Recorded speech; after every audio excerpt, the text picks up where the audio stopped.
who are on right now. Thank you guys. Okay, now actually it is recording.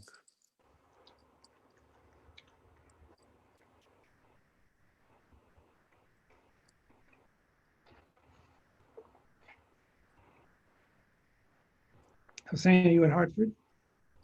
I am at home now. I don't commute to Hartford. Oh, you don't? You teach? No, I've been homebound for 1 year now, since March. Wow. Not that I haven't been. Sure. Yeah. But I come to my office. I'm in my office now. I get my green pass every day. Yes. Yes. And, Oh yeah, you guys have to register, right? At the every day. Yeah. Even if you've had 2 shots, doesn't matter. I think they're just collecting data on us. Tracing data. Surveillance. The hard Tracing mostly, yes. No, it's a huge amount of data consumption. I mean, it's just like, and that on that data takes the lead in all sorts of discussions. And Sure. Yes. we need a humanist appraisal of COVID. That's a good point. But also, being in this office, it's hard to get food. All the conventional places to eat that I used to eat at, which they're almost all closed. And but they do takeout, right? well, yeah, they do takeout. Yes, yeah. But I don't order takeout to my office. Okay, yeah, sure, I couldn't get in the building at all and that kind of thing. Yes. But the little student places and little, restaurants, I had sort of a pick of someone that were good for me and nothing. Sohaib. Sohaib, this is Sami Al-Daghistani. And hi, Sohaib. Hi. So good to see you. Nice to see you. I think we met in maybe 2015-16 at Misas. Yes, you had just arrived at Columbia. We just had a very brief encounter. Exactly. Emails. Yes, it's good to see you. Good to see you too. Thanks for participating. No. Of course, it's congratulations. It's a wonderful book. I've been I just almost finished reading it. Thank you. So actually, Ibrahim is not going to be coming because he's teaching until 1 or something like that, 1:30. So he'll join us then. So we might as well start. This is, I think we're. So Sarah, you want to start us off?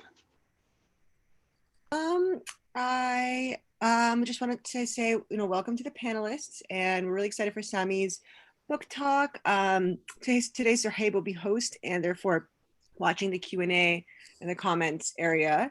And just want to say welcome to everyone from the MEI. No, that's my gig. Come on. All right.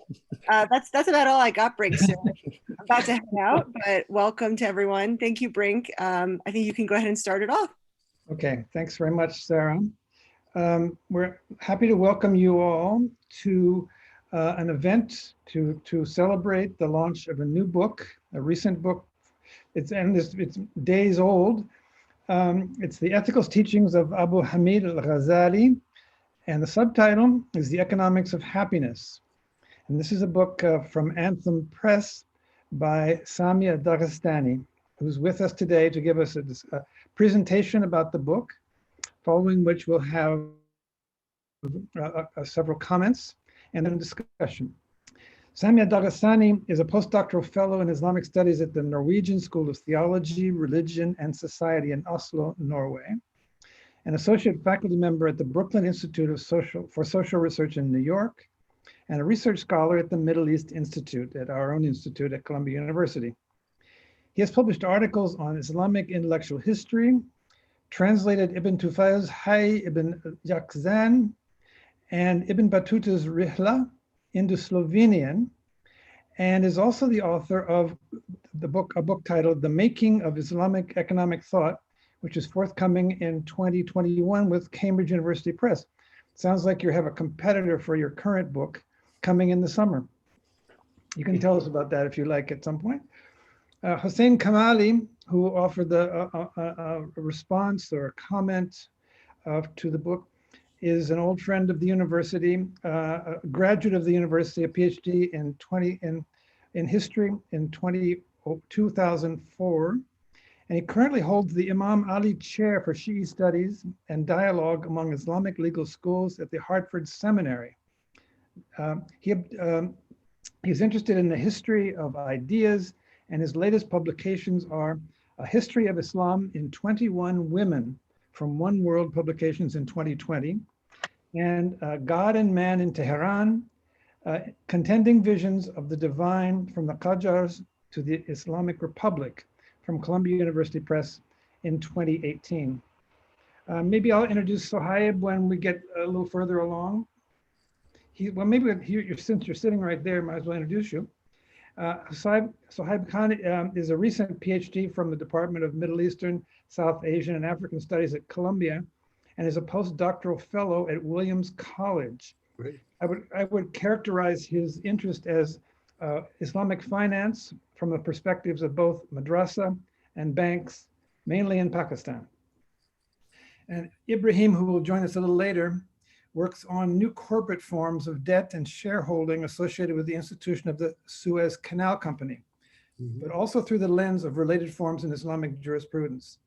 He's completing his PhD dissertation in the Mises, the same department, and he's currently teaching in the core curriculum and will join us in about a half an hour.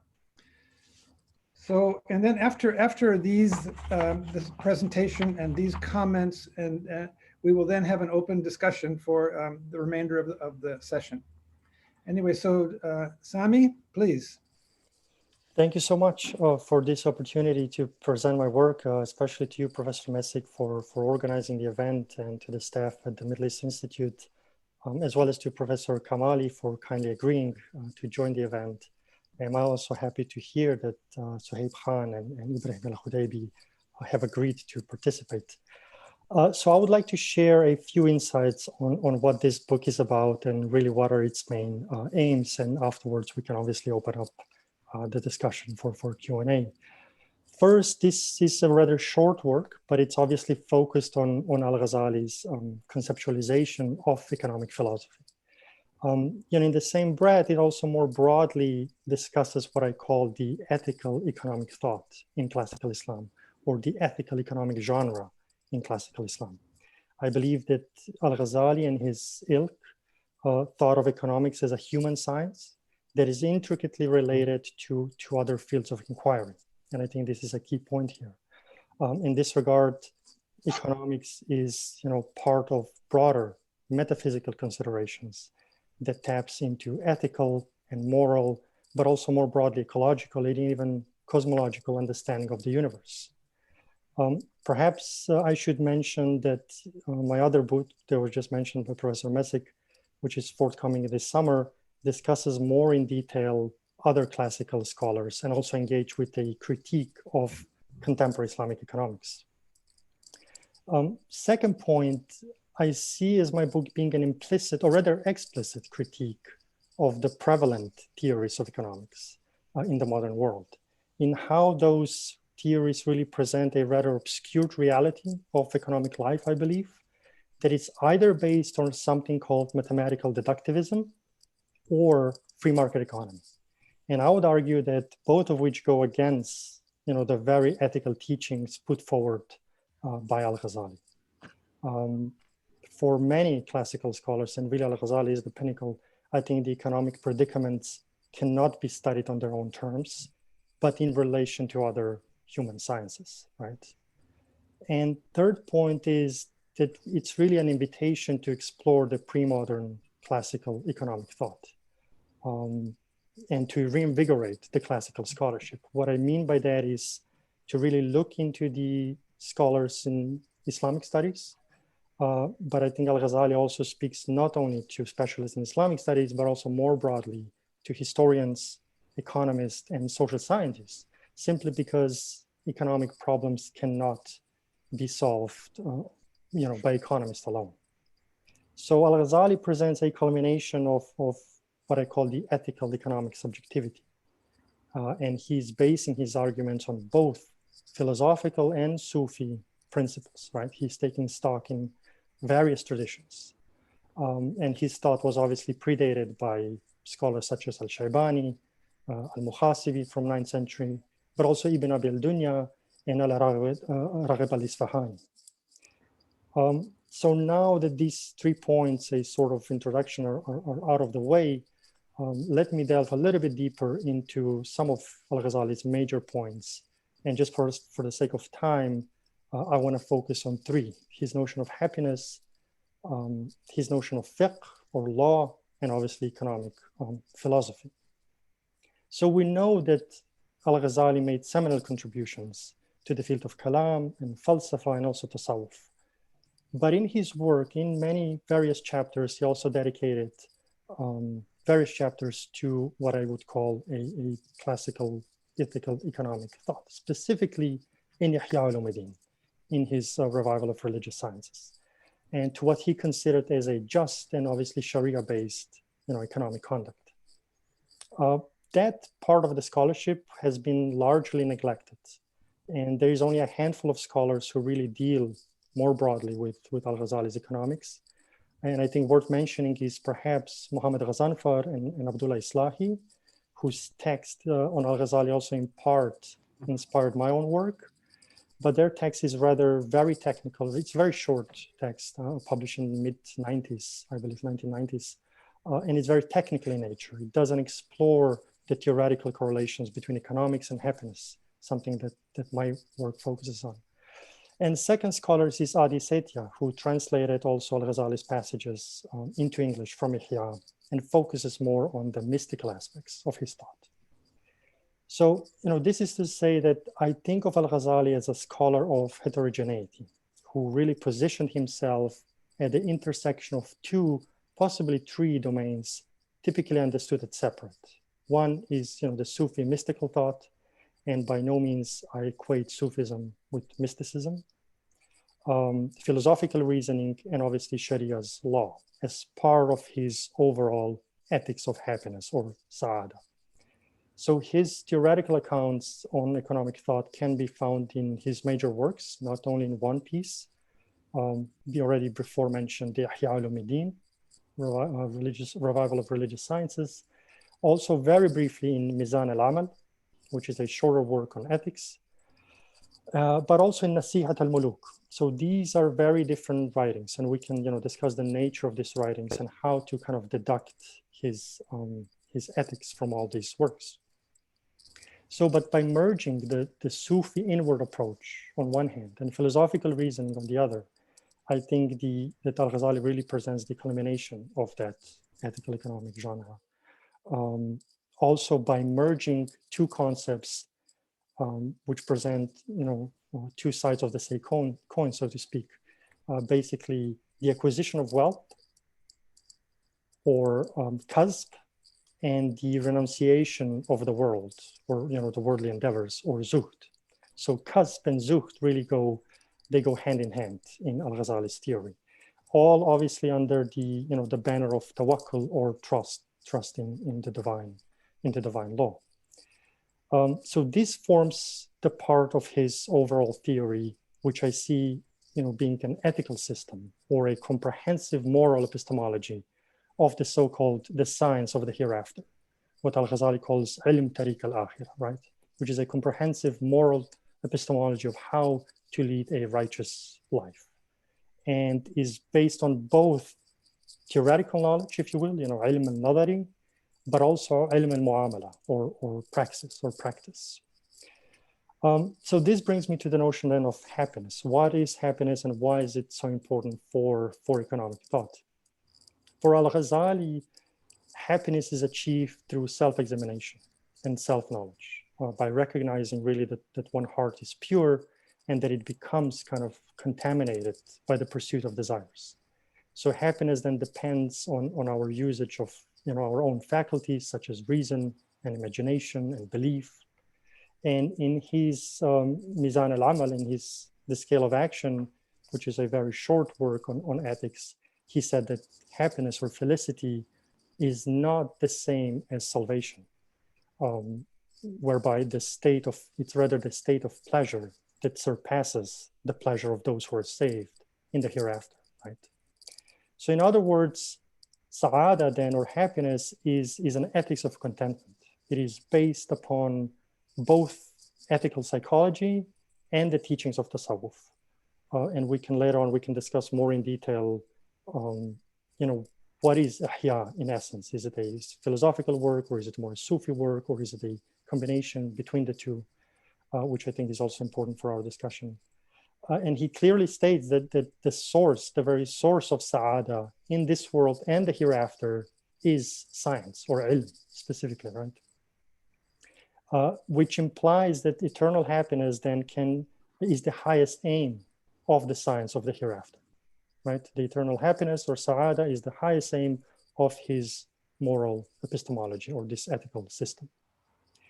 Now, this is where economics, I think, becomes not only important, but also a key component, because all human activity, including economic engagements, are geared toward an end, right? It's only a means to achieve higher ends, so to speak. But before I jump to economics, maybe a few words on fiqh, because I think it's equally important to really comprehend his theory on economics. So in the context of the ethics of happiness, then, not all economic related teachings and activities can be studied only within the legal body of works, right? This would, I think, erroneously presuppose that economic thought stems only from fiqh literature, and that Islamic law has always historically centered only on economic or technical matters. And I would argue that Sharia is a moral law, even thinking of the Quranic normative teachings, and also ethical considerations really constitute the core of classical economic thought, especially in the works of the aforementioned scholars, right? In that they extend to the question of purchases, but also sales, the nature of commodities, how to obtain food or shelter, and how to utilize money or wealth. And all these components are part of the ethical self-accountability, if you will. And this includes also the notion of maslaha, which has been, primarily or predominantly discussed within the parameters of Islamic legal discourse thus far. So Al-Ghazālī states that fiqh used to be part of the science of the hereafter, of his kind of idea of the ethical system, as an ethical category, right? And only later in Islamic history did it become associated with jurisprudence specifically. And the very term of fiqh was part of what he calls religious sciences, or ulum ad-din. And he says that if we attach fiqh to the path of the science of the hereafter, then it becomes an honorable science, right? Now, for me, this means that the very engagement with law necessitates an ethical subjectivity, which obviously pertains to economic engagements, right? And Al-Ghazālī, went as far as to say that the legal specialists, or the fuqaha of his time, were the scholars of the world. They were ulama al-dunya. And he posited that law really has to be in the service of the science of higher goals, which means that first and foremost, it has to operate within the ethical system. It doesn't have to deal necessarily with certain technical aspects of the law, right? Now, this brings me then to his economic philosophy. First, I think it's important to say that I do not assume that Al-Ghazālī anticipated modern trends of Western economics. I think quite on the contrary, one has to be extremely critical of how the division of sciences in 18th century Europe impacted the status of knowledge and also the birth of various disciplines, including and especially economic science, right? Rather, I try to show that classical scholars, including Al-Ghazālī, merged the necessity of acquisition of wealth, or kasb, and the importance of zuhd, as kind of renouncing, the worldly pleasures, as equal components in his economic philosophy, right? So kasb and zuhd are really two sides of the same coin. And despite that there are numerous, I would say, normative statements about righteous living by Al-Ghazālī, right? There is a lot of what one should do and shouldn't do. He nonetheless systematizes, I think, his economic thought into several themes and branches. So there is a scientific component to his thought. And my book really weaves through some of those, both normative and technical accounts. Most of his ideas of economics are to be found in Ihya Ulumuddin, especially in the third book of the second volume, which is entitled Manners of Earning a Livelihood, or Al-Adab Al-Kasb wal-Ma'ash. Although his economic thought, again, is to be found in the 4th volume of Ihya and also the other 2 works, slightly Mizan al-Amal, but more prominently in Nasihat al-Muluk, which is a completely different genre, right? It's a mirror for princes. And it covers really the ethical jurisprudence, the notion of maslaha. It covers the division of labor, development of markets even, but also the function of money, which I think is extremely important for our discussion, as well as the role of Hizbah and the governmental authority. So since economic activity is one of the basic human needs, then Al-Ghazālī puts forward an idea that one fulfills the requirement of social utility as well, which has, consequences for society, not only for one individual self, also in trade and commerce. So in Ihya, really, I think Al-Ghazālī develops what I call the ethical economic subjectivity, in the sense that it's encapsulated in the overall human experience based on the idea that the soul, as the essence of selfhood, serves the divine purposes, right? So as I said, even if his account is highly normative and it can be perceived as an ideal set of norms, I think it's an implicit critique of both the governmental officials and the learned men of his time, and also a genuine dissatisfaction with the socio-political landscape of his time, right? The fact that he left his position from the prestigious Nizamiya college and embarked on a journey. And again, we can discuss what were the reasons for his journey, whether political in nature or more spiritual. But at the end of the day, I think Ihya teaches us that there is a quest to revive, hence also the title, to revive the ethical teachings of religious life.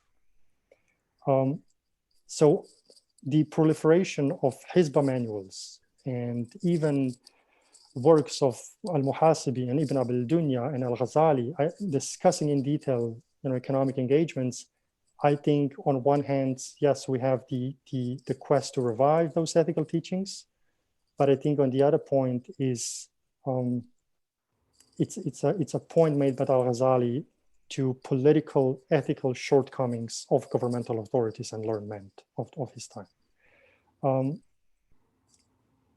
So 2 very interesting concepts, I think, for our discussion are mal and faqr. Mal as wealth or money or even property back then probably, and faqr as poverty.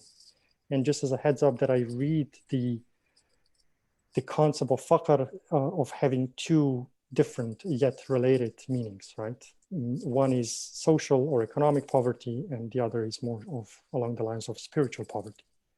And for Al-Ghazālī, the social or economic poverty is obviously not highly regarded. By that, I mean a financial impoverishment of someone, right? Yet neither is lust for money.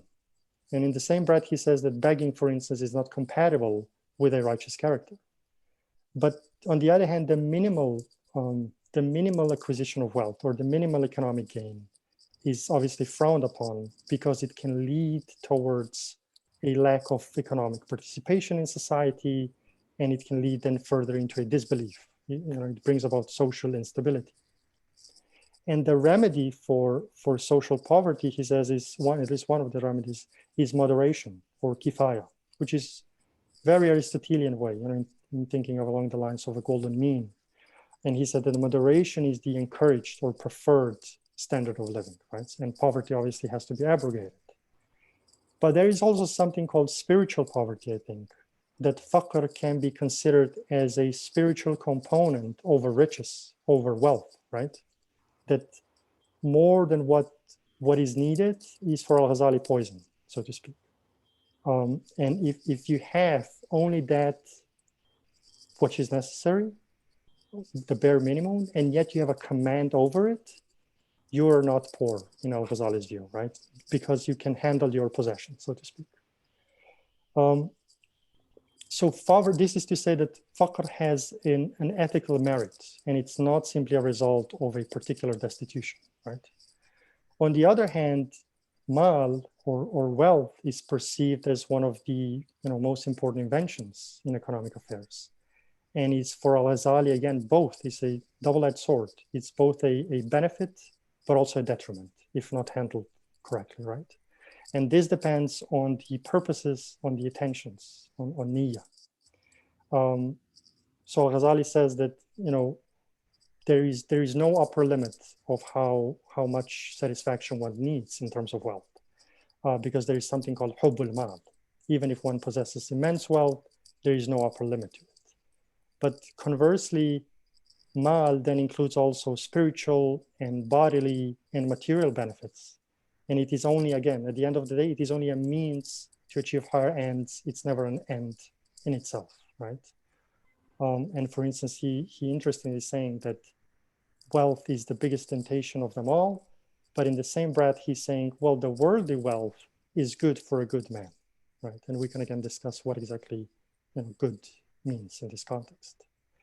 So this is to say that wealth is only a means to achieve higher ends. It's never an end in itself. Either that or is used as a medium of exchange in terms of like barter exchange, right? So money has to be utilized not only for the benefit, not only for one to sustain oneself, but also for the benefit of society. And the reason why is because one obviously loves to accumulate wealth and it has high aspirations and illusions that wealth is everlasting. The silver, in this context, the silver dirhams and golden dinars are not then created for a specific reason or a specific purpose. They are, Al-Ghazālī says, they're without any value in themselves. They're like stones. Rather, they are created only for circulation from one person to another, in order, obviously, to promote kind of healthy economic gains and transactions. As a way of concluding this part, if one gathers this quite, I would say, unique but also diverse corpus of Al-Ghazālī, there is Mizan al-Amal, which is really in essence a work on ethics. There is Ihya Ulumuddin, which I think deals with both philosophical and Sufi, philosophical reasoning and Sufi intuition. And there is Nasihat al-Muluk, which I didn't really discuss in detail, but as a mirror of princes, that is in essence about ethics, I think, whereas its politics comes, second. The very notion of kasb as acquisition of wealth, or the very notion of iqtisad, often translated, in modern terms of as economics, I think entails qualities of ethical dimensions and does not convey only economic growth, right? So iqtisad, therefore, should be, in Al-Ghazālī's view, in the service of wider social and ethical postulates. Professor Messick, how am I doing with time? You're about at the limit. I'm about it. Okay, then let me end in this point, simply because there is much more, to say about Al-Ghazālī's economics, and I look forward to the discussion. Thank you so much. Great, very nice. Thank you. So Hossein Kamali, please. Thank you, Dr. Daghistani, for your presentation. And thank you, Professor Messick, for your kind introduction and for inviting me. I'll be saying a few words, less than 10 minutes, to start off our discussion of Dr. Daghistani's recently published book, about which he gave us a very good introduction. Before doing that, let me begin first by wishing Sami a happy belated birthday. Late by 2 days, I believe. It's really great to celebrate one's birthday and book launch at Columbia University so close in time. First book in English. Dr. Daghistani focuses, as he said, on the ethical aspects of Al-Ghazālī's economic ideas, his engagements, and his activities. He studies the interplay of ethics and economic philosophy as reflected in a range of Ghazālī's writings. But let us read a passage from Dr. Al-Daghistani's book. Al-Ghazālī's writings on economic thought are generally regarded as technical and highly structured. Yet, overall, his work on economic philosophy is closely associated with the place of the human in the universe, and hence with ethical cosmology grounded in concepts such as kasb, faqr, and zuhd. This quote comes from the very beginning of chapter 3, Al-Ghazālī's Economic Teachings and the Science of the Hereafter. This is the chapter that Dr. Daghistani singles out as containing and constituting the gist of his book. And this chapter interrogates Ghazālī's economic philosophy and his ethical and legal thought, as well as his views on Islamic governance. Anticipating and embracing an important question, Sami asks, why should a 12th century Islamic philosopher and Sufi devotee appeal to a 21st century crowd of intellectuals, social scientists, and economists? In response to himself, as well as to the audience of his study, he explains, and I quote, "Studying intellectual history advances the idea that without past knowledge, it would be impossible to comprehend the predicaments and contestations of late modernity.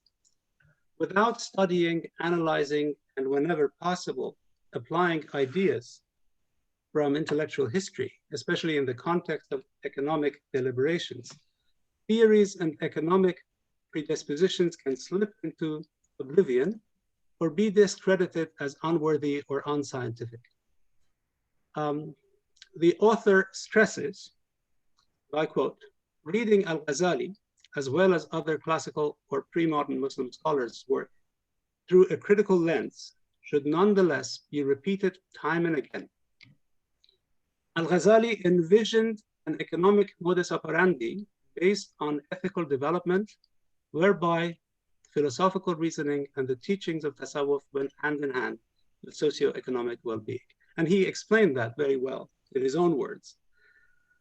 And the key word here is well-being. The words welfare and happiness are also used throughout the book.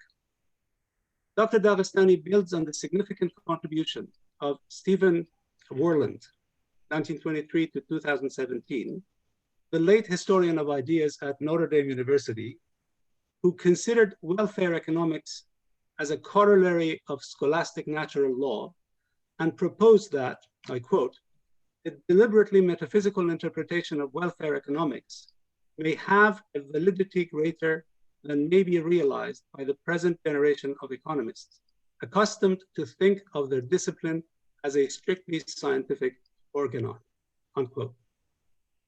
For Ghazālī, or Al-Ghazālī, the overriding concept is sa'ādah, or sa'ādat in Persian, which he notably used in the title of the most important work he wrote in his mother tongue, Kimiyāya Sa'ādat, which has been translated into English as the Alchemy of Happiness, partially.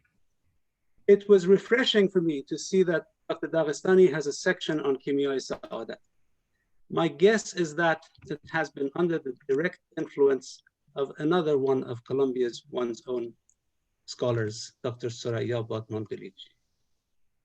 I guess that is the case. Sami analyzes aspects of the understudied contribution of Ghazālī to economic teaching, which converge at the intersection of Sharia's moral law, philosophy, and taṣawwuf, all of which constitute his overall ethics of happiness, sa'ādah.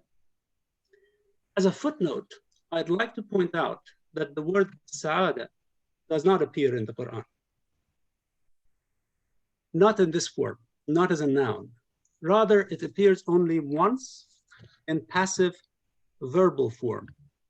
الَّذِينَ سُعِدُوا. And this is another case of some words that do not appear exactly in the Quran, but the Islamic intellectual tradition has developed. Another one is akhlaq, or ethics. By contrast, the word sa'ādah appears frequently in hadith, and it constitutes a pillar of hadith-based genre of ethical writings, which may be called the genre of makarim al-akhlaq, ethical virtues. And early work in this genre goes back to Ibn Abi Dunya from the 9th century, to whom Dr. Daghistani refers. Al-Ghazālī was, and of course there is a lot to be said about Sa'ada in the works that Majid Fakhri has called philosophical writings on ethics, beginning from the late 4th century, 10th century of the Common Era to Al-Ghazālī's own time. For example, in Kitab al-Sa'ada by Abu Ali Miskawayh, who died in 1030, or in Raghib al-Isfahani's treatise on ethics. And Raghib was a close contemporary of Al-Ghazālī's. Al-Ghazālī was in conversation with generations of fellow ethical thinkers from among both groups of authors. Dr. Daghistani notes this, and he lists some of the major participants in that ongoing dialogue in his appendix, in Appendix 1 of his book, page 130. However, Ghazālī differed from both groups, Hellenistic ethicists and fiqh-oriented hadith collectors. Unlike the former, he objected to the Aristotelian interpretation or interpretations of eudaimonia, a word which they translated as sa'ada. Al-Ghazālī also found the restrictive or reductive understanding of sa'ada in fiqh-dominated works to be inadequate. His critique of the reduction of fiqh to prescriptions or fatwas stands out in his works, notably in Kitab al-Ihya. And Sami has included illustrative examples of this in his own book. In analyzing Ghazālī's ethical works, focusing on their economic purport in particular, Dr. Daghistani is sensitive to the intricate correlation between theological views and taṣawwuf. And he draws on mystical Shārīism, using Professor Wa'il Hallāgh's terminology, to emphasize the psychology of the ethical self and Sharī as moral law. I think this is what you were referring to as the ethical subjectivity. In short, he calls us to think about re-establishing and reinvigorating the notion of ethical economic teachings in the contemporary era as a field of inquiry geared toward higher ends. There's a lot to think about. And this first book in English by Sami marks the successful beginning of a most rich intellectual and academic career. I know there is a lot more to follow soon. I'll add 2 points as footnotes. One is that most likely Nasihat al-Muluk is not by Ghazālī. That there is a big debate, but I think it has been well established by the scholar Abdul Hussein Zarin Koob, and then an American scholar who took it from him and published the work in her own name. The other point is about a concept that you mentioned, which is central to Ghazālī's work and very much related to the idea of kasb that goes back to early Sufism, to people such as Shaqiq al-Balkhi, right, already in the 8th century. I think faqr in Ghazālī is a complicated idea because it talks about both need and lack. He does not condemn lack. What he condemns is need. So a person may be lacking but needing, and the person may be not lacking and needing. And in both cases, he uses the word faqr.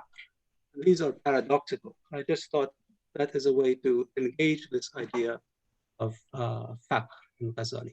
Anyway, thank you, Sami, for writing this book and for sharing your scholarship with us. Thank you. Thank you, Hossein. Sohaib, would you like to? Yeah, well, thank you so much. First of all, congratulations to Dr. Sami Al-Daghistani. I have been a longtime fan and admirer of Dr. Daghistani's work, and it's so refreshing to finally see, years of intellectual effort coming out in publication. So I just want to say a few words about the overall significance of this work within, the field or subfield of Islamic economics. I want to begin by remembering that as a recent PhD, in 2007, when Charles Taylor's A Secular Age came out, there was this trend of writing meta-histories about how modernity came about.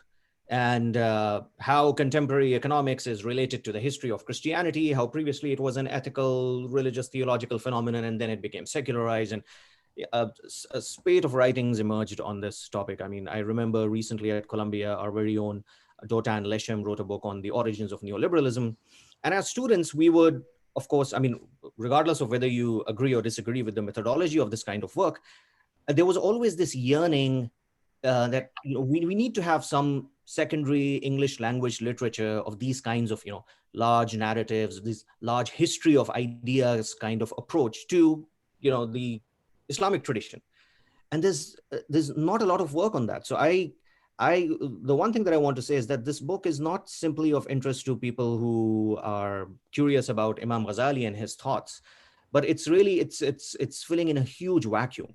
And in chapter 2, where Dr. Daghistani gives a brief history of Islamic economic thought, he talks about a number of classical jurists who wrote about theories about markets, about governance, and the sort of ethical subjectivity that is appropriate to becoming a trader, et cetera, et cetera.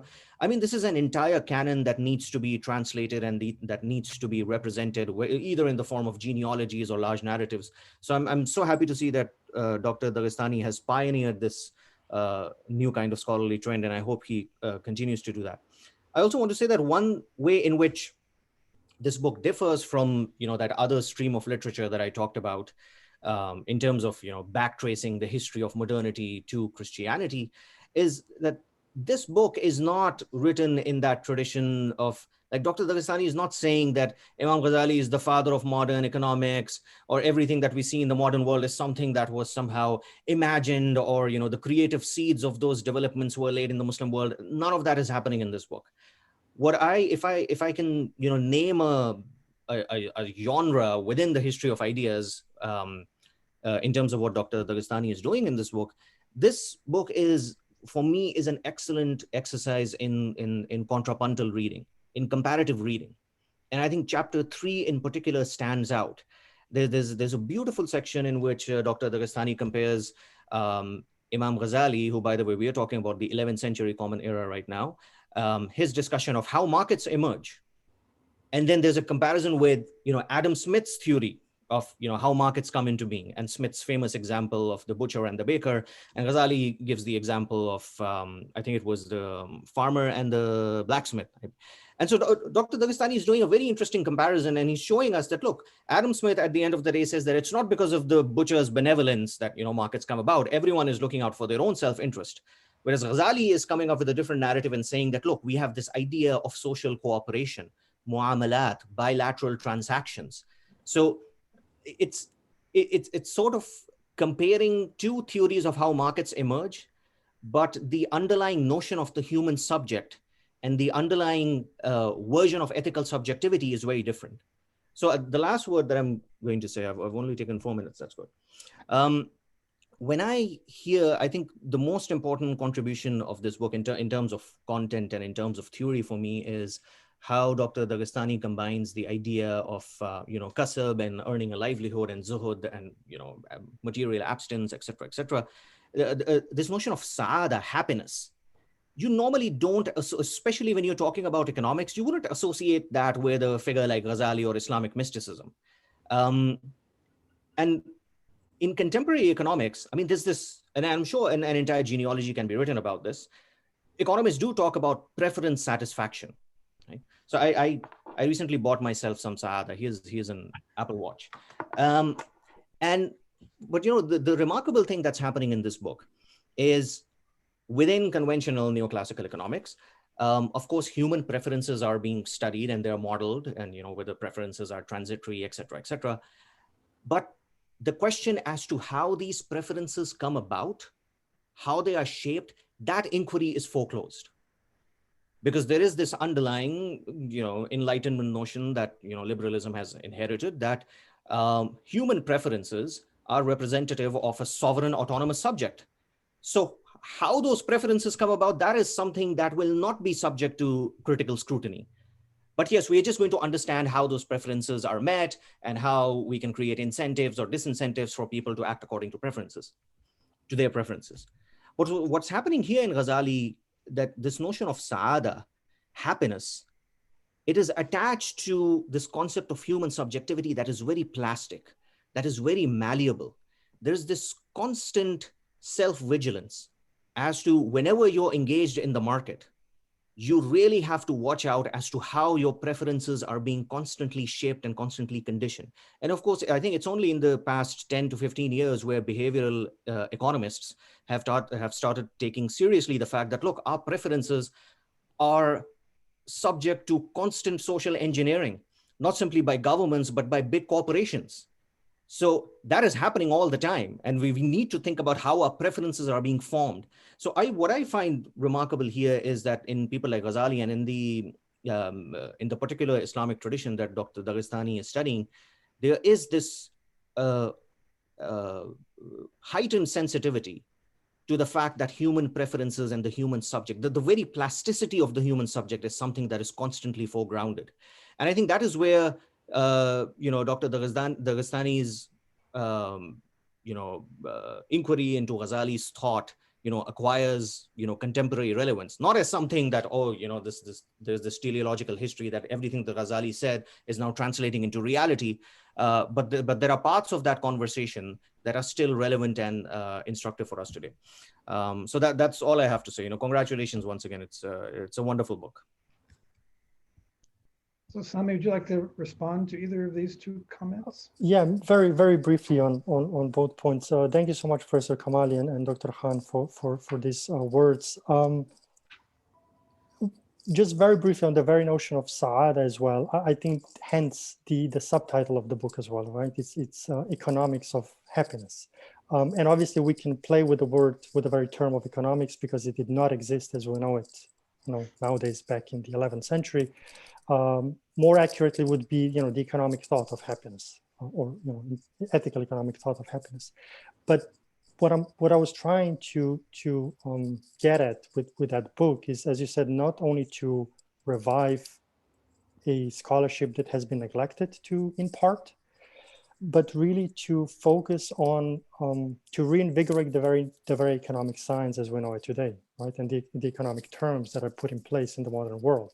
And part of Al-Ghazali's methodology is really embedded in, taharat al-qulub, the purification of the heart, and riyadat al-nafs, right? The training of the ego and training of the self. So here I see the interplay between kind of very technical, even legal stipulations on one hand, and much more ethical or spiritual, if you will, or Sufi-inspired, discussions that takes place. As far as the Professor Kamali's notion of Nasihat al-Muluk, I do address in brief that kind of contestation, that there are different views on whether Nasihat al-Muluk belongs to Al-Ghazali, and which scholars are saying that it does, and who are against that. And this is obviously a lengthy debate that has been taking place for decades. And one of the charges against that would be that, well, it differs so much in how it was written, right?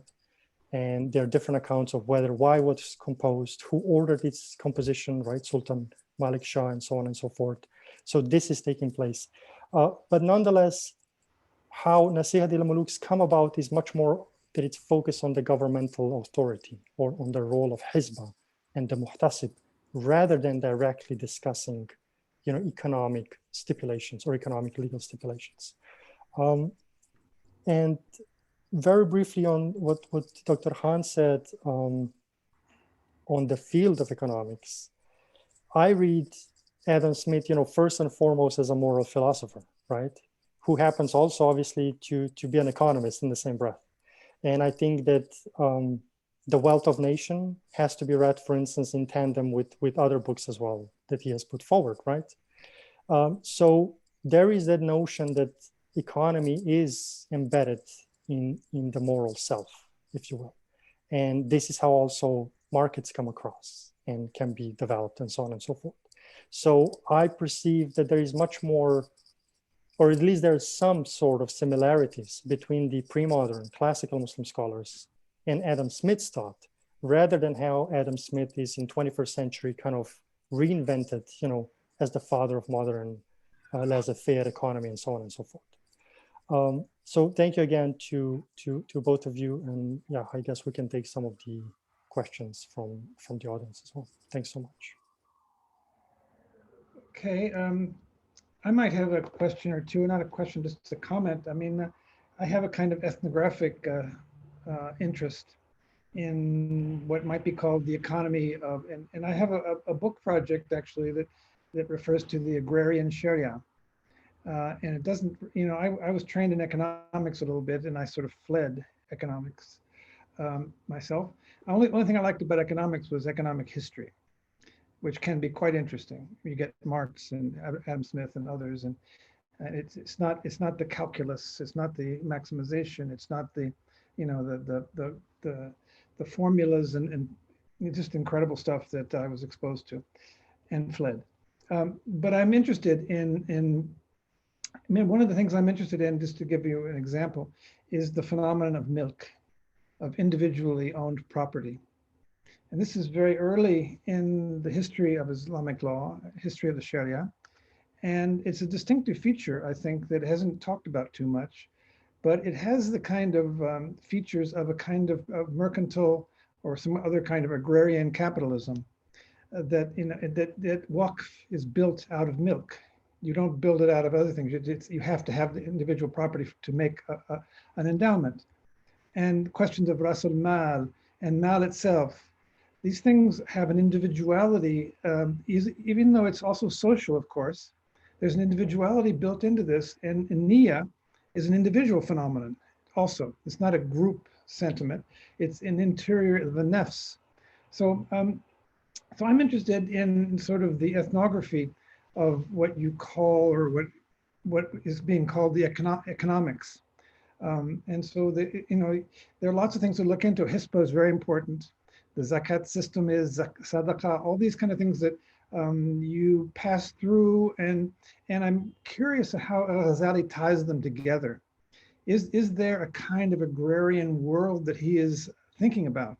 Where is he writing from in terms of economics on the ground, so to speak? Modes of production around him. You know, we read Ibn Khaldun for his work on crafts, for example, which is amazing, amazingly analytic of crafts. And to me, that is fascinating. I mean, the blacksmith you mentioned is so interesting to see, and how the urban-based blacksmith is dealing with the rural needs and productions and plows and all sorts of blades and things like that, and keys and windows. There's a whole economic world that I think an economic history will be a good complement to this sort of philosophical or religious or you know, eternity-focused economic philosophy. Should I reply briefly? Please. Yeah, thank you for this comment, Professor Messick. So there are a few things to say. First, I think that Al-Ghazālī ties all the industries together, right? I mean, obviously it was primarily an agrarian society back then, but he says that all industries are equally important, right? Which means that there has to be some sort of cooperation between different industries to begin with, right? Second important thing is that, and this ties into the very notion of division of labor as well. If you have different industries, you're going to have different position and laborers and workers on different levels, right? But he's not, the way I see it, and I interpret that, is that he's not placing them within the class system division, but again, from a very ethical, spiritual standpoint, where he says division of labor, at least minimal division of labor, is necessary for the advancement of the society. Which points to two different factors. One is that then each work is highly regarded, but also that the production processes are spiritual in essence, that they're not material. The very production processes, you know, stem from that kind of ethical subjectivity or ethical economic subjectivity, right? So the division of labor is there, but they're equally placed, so to speak. And all the industries have to obviously collaborate. Now, further notion is what you said, the concept of hizbah and the muhtasib. And he said that there are 4 different elements of what we by the common denominator, you know, call hizbah. There is the process of ihtisab, correcting the wrongs, right? There is the muhtasib, like the public auditor and inspector. There is that thing that has to be sanctioned. And there is also the subject that are involved in that very process, the sellers and the buyers, right? But the basic point is that, and this all four elements constitute the institution of Hizbah. But he says that that Hizbah in essence is about amal bil ma'ruf wa nahy anil munkar. Basically, it's like enjoying that which is righteous or correct and forbidding that which is harmful. Now, there is a detailed discussion in Ihya as well as what exactly that entails. On one hand, it could be perceived, again, very much within the notion of religious ethics, that obviously alcohol is going to be forbidden. Somebody who is jacking up the prices has to be sanctioned, very, very kind of ethical interventions. But he's also saying, well, that sanction, it's at various degrees of sanction, right? It can be from a warning, from a kind of a oral warning, all the way to kind of the physical, punishment as well. So there is a various degree.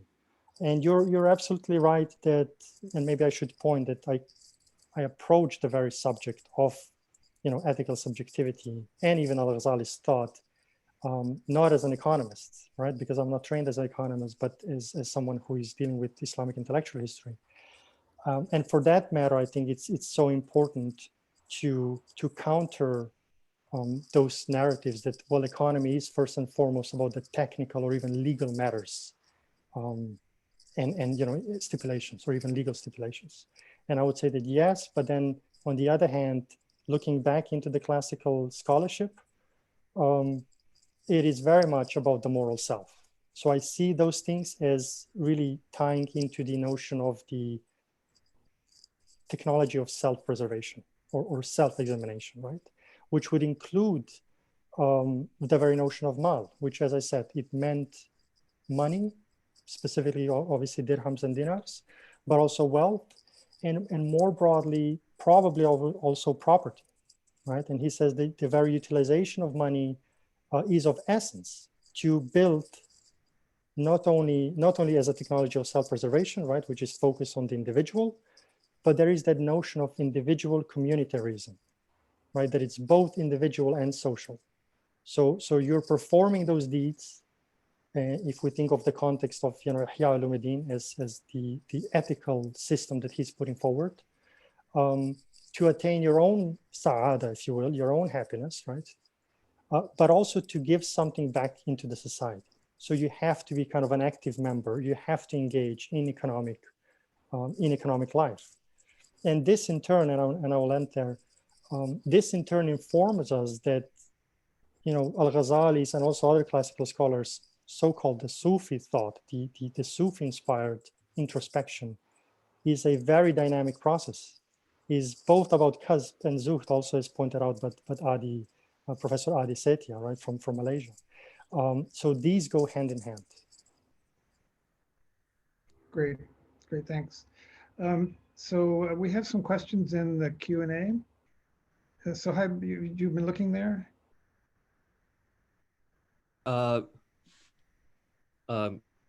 Yes, should I read out one of the questions that then perhaps Dr. Daghistani can address? So this question is from Ismail Sayyid. What is the position of Ghazali's brief, concise work that is attributed to him, which is called Letter to a Disciple, in terms of being seen as his final position in preferring inner happiness and spiritual content over rationalism and external rational thinking and logic, as well as economics in the outside world? Should I take the questions one by one? Yeah, please. Thank you for that question. I mean, I read, working on, let's say, the notions of ethics and economics in his opus. Obviously, to an extent, you have to bundle up the works together. Obviously, they have to be analyzed separately, but if you're trying to kind of draw certain broader major points, they have to be read also in tandem. So I think, not specifically as far as the Letters of the Disciple is concerned, but the point that you're mentioning, the very notion of rationality, there's a lengthy discussion on that, to what extent rationality goes against, or the philosophical reasoning goes against the Sufi introspection, right? And I think partly in his intellectual autobiography, The Munqidh min ad-Dalal, Deliverance, or Deliverer rather, from Error, we can learn something from that book, as well as from others, including Yahya and including Mizan al-Amal. In Munqidh min ad-Dalal, which is kind of seen as a work in Sufism, Al-Ghazālī clearly distanced himself from philosophical reasoning. But again, this work was, we can analyze that in retrospect, because Munqidh min ad-Dalal was composed after his return back to Tus, right, Khorasan, towards the end of his life. If you read, or if you look into two other works prior to Munqidh min ad-Dalal, namely Mizan al-Amal and Ihya, you will see a different nature of writing taking place. Mizan al-Amal was composed, if I'm not mistaken, 1095, which is exactly on the year when he departed from Baghdad. That is primarily, a work of ethics and deals a lot with philosophical reasoning and even rationality to an extent. But this cannot be said with a kind of a clear-cut analysis for Ihya. Ihya really deals with both what he calls ilm al-mukashafa, right, as the science of unveiling, whereas in Mizan al-Amal he says ilm al-nadar, kind of rational thinking, or the science of theory, and then also ilm al-mu'amala.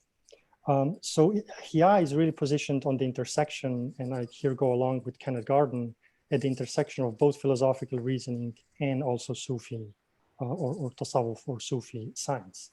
So the rationality, I do not see it as going against the grain of introspection, right? If you want to achieve if you want to apply taharat al-qulub and riyadat al-nafs, and you want to engage with notions such as faqr and zuhd, rational thinking, I think, constitutes part and parcel of that cosmology. Right? Sohaib, you have another question ready? Yeah, so let me combine two questions here. So there's one by Zahra. Where do charity and zakat figure in Ghazali's approach to ethical improvement and happiness? Do they tie in his larger approach to wealth? And the second question, it's also about ethics. This is Radwan. I'm wondering how to think about what strikes to me as a somewhat interchangeable usage of the ethical and the moral. Perhaps this is a problem of translation, but I wonder how to think of this. What is the difference between the moral self and the economic self? And does Ghazali use the same word for both? How do we appreciate this difference in English? Thank you for these two questions. Well, on charity and zakat, he briefly mentions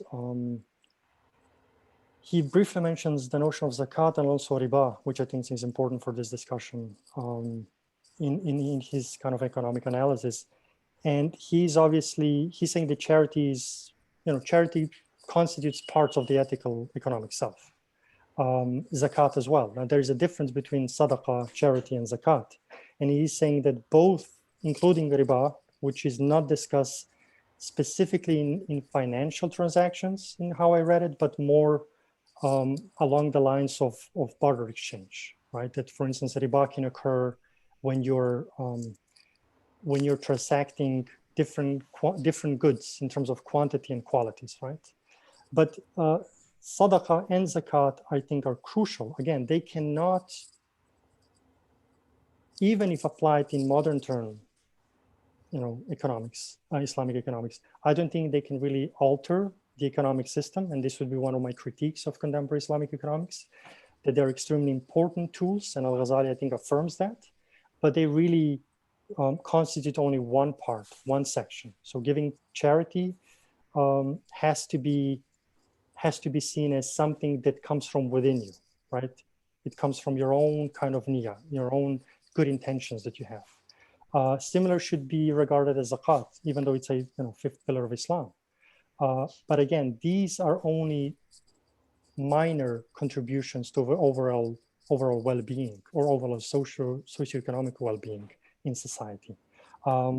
Now, this ties also to the second question of what is ethical and what is moral, and how do we account for different usages.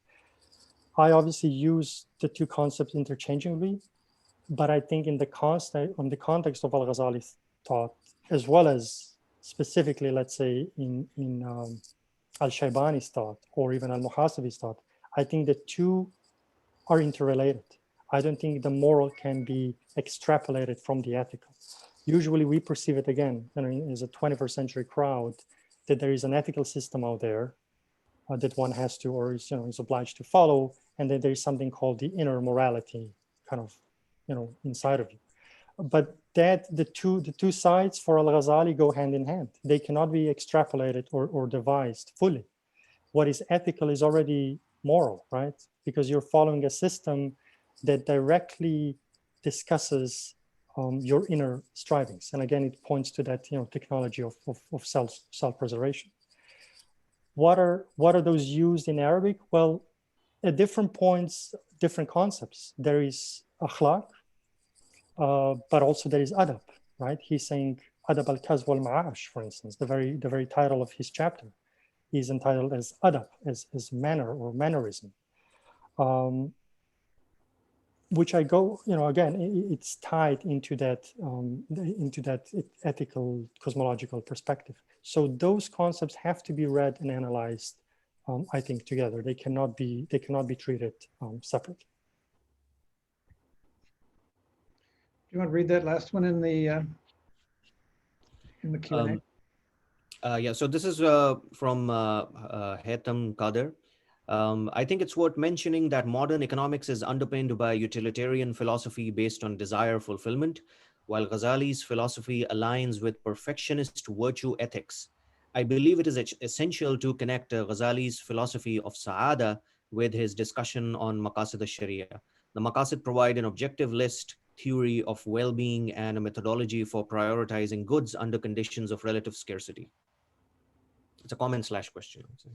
Yeah, thank you for that comment. I actually wholeheartedly agree. Part of the chapter 3 actually starts with the, Al-Ghazali's legal views or views on fiqh and Sharia. And part of that discussion also taps into the very notion of maqasid al-Sharia and maslaha specifically. And I mentioned that in the past, or primarily the concept of maslaha has been analyzed primarily within the legal boundaries, within the legal discourse. And reading Al-Ghazālī really points to the fact that, well, it can be very well discussed and analyzed within economic or ethical economic context. Simply not because there is only that which has to be preserved as, the fifth element or mal or wealth, but also because it ties into the very objectives of Sharia's moral law. And I agree that one way of dealing or reading of Maqasid al-Sharia is against the grain of what utilitarian philosophers stand for, right? If you think about Jeremy Bentham and the notion of individual gains or utility, that as if one points to the fact that there is such a thing called utility that you have to put out into the world. Al-Ghazālī would always really counter that, and he would say, yes, there is something called the social utility, but that social utility is really, at the end of the day, maslaha, which points to the fact that there is well-being involved. So anything that increases the socio-economic well-being while dealing with commerce or trade or economic activities has to be, it needs to be encouraged or stipulated. Anything that actually goes against that philosophy has to be curtailed.